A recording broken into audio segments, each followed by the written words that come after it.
Tomorrow on Daily Planet, suit up, we are diving deep for balloons, it appears. We'll see just what this suit can do tomorrow. Now, with Canada turning 150 years old, you'd think we'd already know what makes Canadians tick. Well, to find out scientifically, one Canadian company is looking into our brains while we watch TV. And Daily Planet, the TV show, had to watch that happen. Today, I'm at a place called Brainsights, where 30 volunteers wearing brain trackers are watching Daily Planet. My goal, to see which of these snippets blow their minds. This is an EEG, or a portable electroencephalograph. It's got an electrode on the front, it sits and it measures your prefrontal lobe. Normally one of these devices would measure everything to do with your brain, but we're really only interested in the decision-making portion. For Dan Iwasa-Madge, head of analysis, that's where our TV brains light up. We're able to take all of that, measure it at the 2 millisecond level, and then link it to what they're watching. And we get things like, when are you paying the most attention? What are you really emotionally connected with? And what do you encode to memory? All right, ladies and gents, thank you very much for coming in tonight. Say, scale is important. We don't care, and we don't really get anything important about any individual person. We get to know in aggregate. So how does a group of people feel about this? How do we make content better for everyone? Okay, so right now we are watching the brainwaves of the people who are watching Daily Planet. On top of watching Canadian commercials, heritage minutes, movie trailers, and political news segments, this focus group sees 6 shortened Daily Planet stories with a Canadian twist. There's a polar bear cub struggling in its first days of life.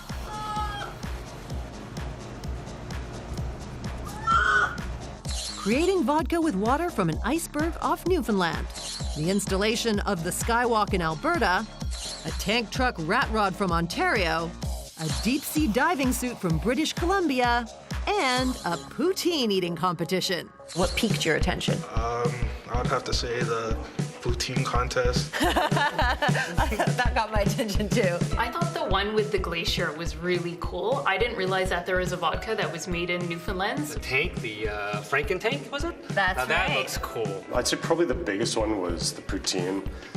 Just the repulsive nature of it. The bridge, the one in Alberta, that I thought was super cool. I think that would be really cool to go see, but I don't know if, it's probably gonna be the polar bear, because let's be real. Polar bears. That baby polar bear was so adorable. Of course, they didn't know beforehand they were watching Daily Planet. So have you seen Daily Planet before? No, I haven't seen Daily Planet. Are you gonna start watching it now? I might. But will their opinions stand up to their brainwaves? Well, we'll just have to wait and see. Okay, so it's been a couple of days, and I am back here at Brainsights with their CEO, Kevin Keane. So, Kevin, I want to know, you've, crunched all the numbers now. How did Daily Planet stack up? You guys actually did really well. Really? Yeah. 3 of the top 10 clips that we showed them were Daily Planet clips. No way, that is fantastic. Yeah. Okay, can we see some of the results? Absolutely.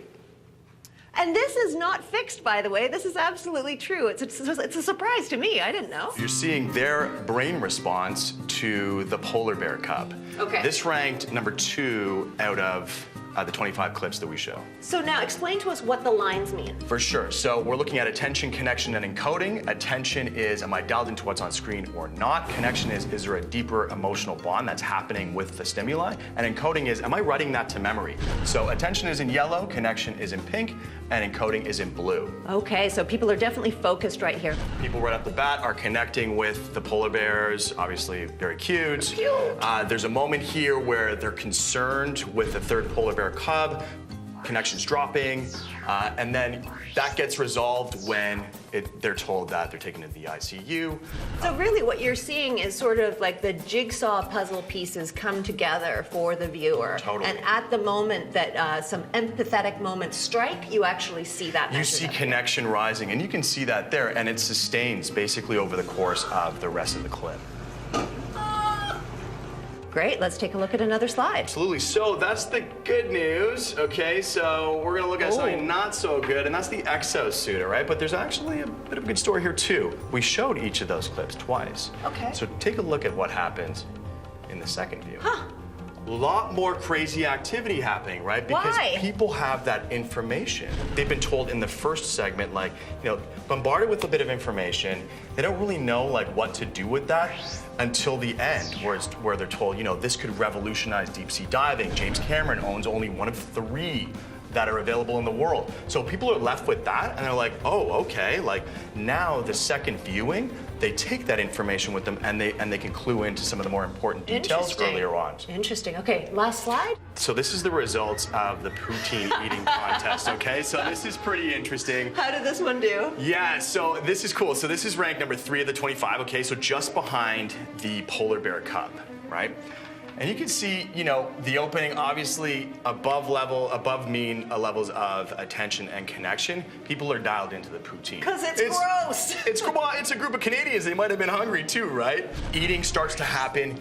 And then you kind of see an interesting phenomena, right? So this is basically the brain's, gag reflex, right? So you see heightened levels of attention, connection, and coding, and then it just drops like a pit when food's coming out of people's mouths. Right. People are totally grossed out. So there you have it. The spikes don't lie. Daily Planet excites the brain. Oh, and maybe we'll ease up on showing you regurgitation shots in the future. Thank you so very much. Thank you, Zai. And of course, thank you. It turned out the #1 ranked content in that focus group was a Heritage Minute spot for Flanders Fields. Brain Insights also wants your participation in their year-long study, Understanding Canadian Identity at 150, so head to our Twitter feed for a link.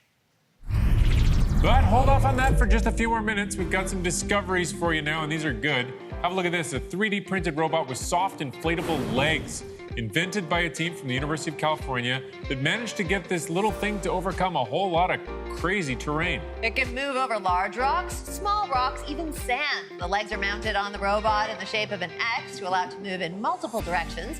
Each leg is hollow, so it can be inflated to work in the size, shape, and stiffness necessary for particular tasks. For instance, it's able to squish itself down so it can crawl into tight spaces like a cat or a cockroach would. This is the current prototype, so it's still tethered to an air pump, but the researchers are hoping to miniaturize all that so it can walk off-leash all on its own. You could take it to the park, right? Yeah. Anyway, rack them up. It's time to play a game of pool robot style. Let's meet Judith, a pool-playing robot by a California high school teacher named Ben Barville. His servo-assisted robot shooter swings around the table so it can attack from all angles and probably kick your butt in the game. In order to give the robot its mobility, he designed a table that sits on a pedestal so the robot can swing around with enough space for it to be tucked away when it's not in use. But I mean, seriously, if you had one of these, when would it ever not be in use? He's currently working with a miniature version, but he hopes to join the Artist in Residence program at his local maker studio so he can build himself a life-size model and take his game to the next level. When we come back, we have this fantastic student-built race car right in the studio, and I'm gonna get to drive it. No, you're not. And I'm not gonna get to drive it. That's when we get back.